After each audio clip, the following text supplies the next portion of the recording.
একটা ডিম আর half cup চিনি দিয়ে প্রথমে আমরা এটাকে বিট করছি আরও। এখন এটাতে একদম 1 চিমটি লবণ দিচ্ছি। ছাড়ো।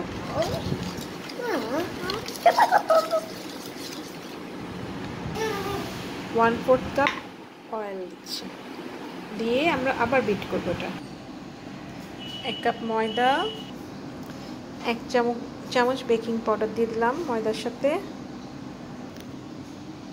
এখন এভাবে চেলে নেব। হ্যাঁ, এখন আমরা এটাকে খুব সুন্দর করে ব্যাটারটার সাথে মিক্স করে দেবো।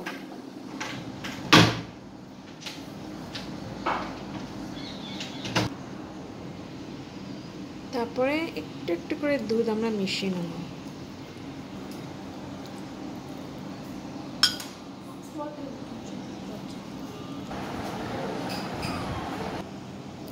একটু চকলেটও দিয়ে দিলাম ওপর।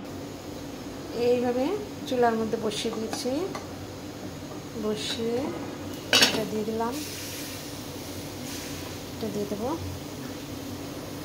এটা দিয়ে দিচ্ছি চুলায়। চুলার জালটা একদম হালকা করে এখন 30 মিনিটস টু 40 মিনিটস রাখবো।